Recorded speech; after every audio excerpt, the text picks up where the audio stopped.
Hi, welcome back.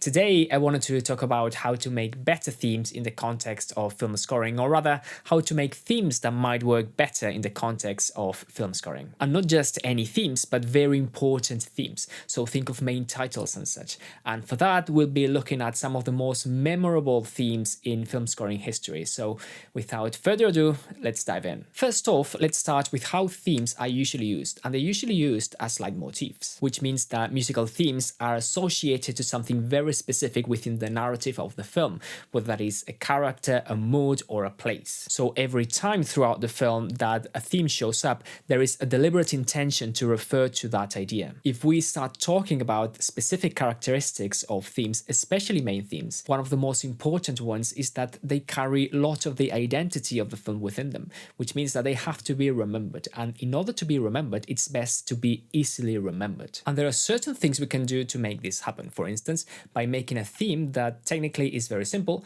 and with a structure that is even and symmetrical. To illustrate this better, let's look at our first example from the iconic Wizard of Oz.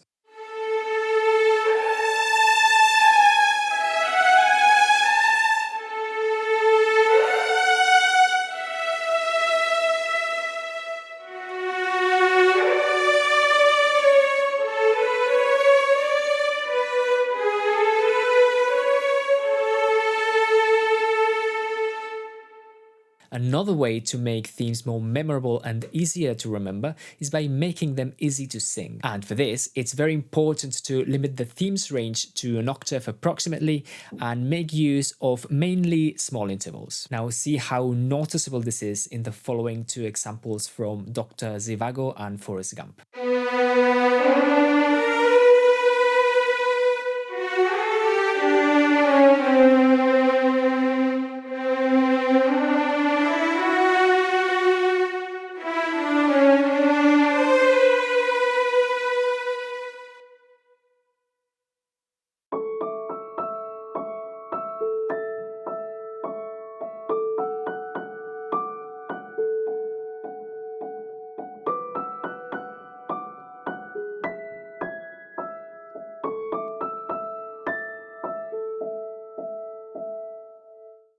It doesn't always have to be like that though. If, for instance, you've got a very specific instrument in mind for a theme, you can always write for that specific instrument's performance capabilities.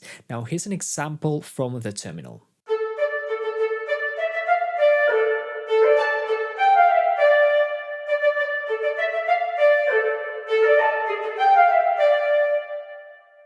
Another very important thing is the motif, which is the first few notes of a musical theme. Now, these first few notes carry 90% of that theme's identity, and more specifically in its rhythmic pattern. That's where the imprint is. Also, in many cases, these motifs also serve as building blocks for a theme. So it's not uncommon at all to find themes that consist of just a succession of the same motif. This idea works exceptionally well, not only because it makes our theme simpler, which is what we want, but also because it makes it more symmetrical, which is also what we want. Now look at this principle in action in the following three examples from Indiana Jones, Gone with the Wind, and E.T.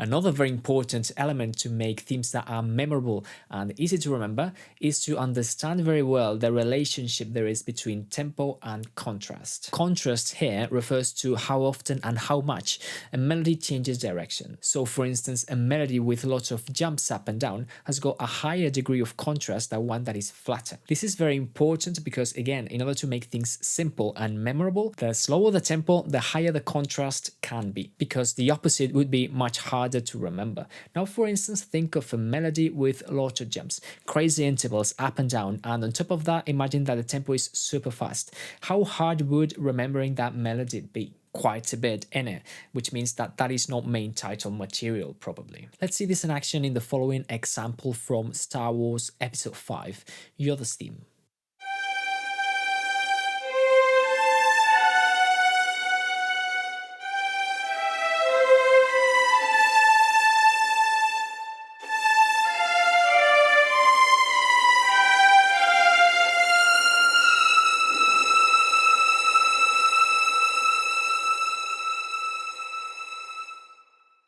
Here's another example from Schindler's List. Notice how these wider intervals with a higher degree of contrast need more time to be understood.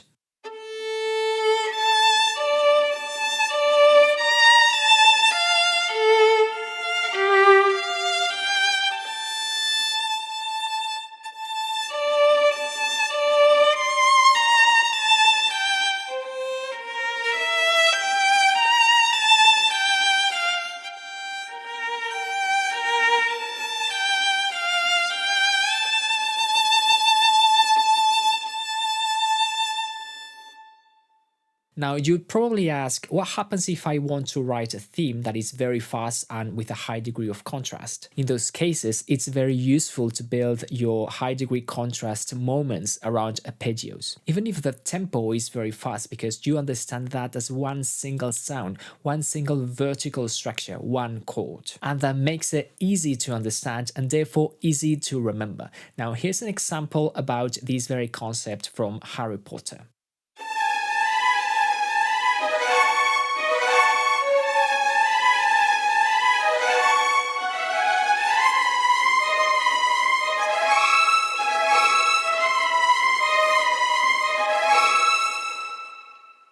Here's where things get interesting. Imagine a melody with a somewhat slow tempo and with a low degree of contrast. How would you make that melody work? Well, I can tell you how John Williams did it in Star Wars 1, and that is by adding extra notes that add sudden artificial contrast. I say they are extra notes because they clearly jet out from the average profile of that melody. And since the shift in contrast is very sudden, in order to make up for that change, these extra notes work best if they are part of the current chord. So yeah, there might be a sudden change in contrast, but it's easy to digest. Now see this in action in Anakin's theme from Star Wars 1.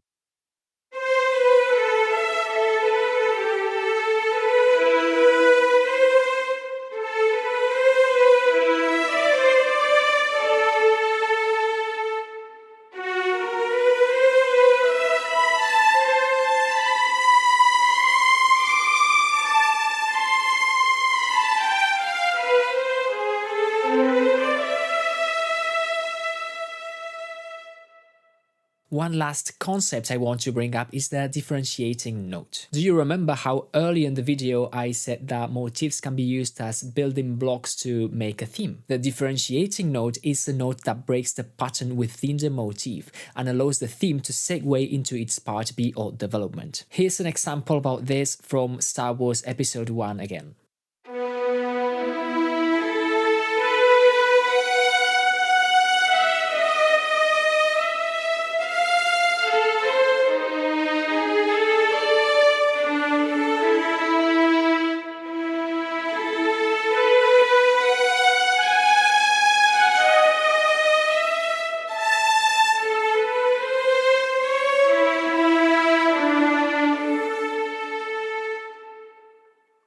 So that's about it for today's video. I hope you found it helpful. As always, feel free to ask me anything in the comments, like, subscribe and all that stuff. Yeah, see you around. Cheers.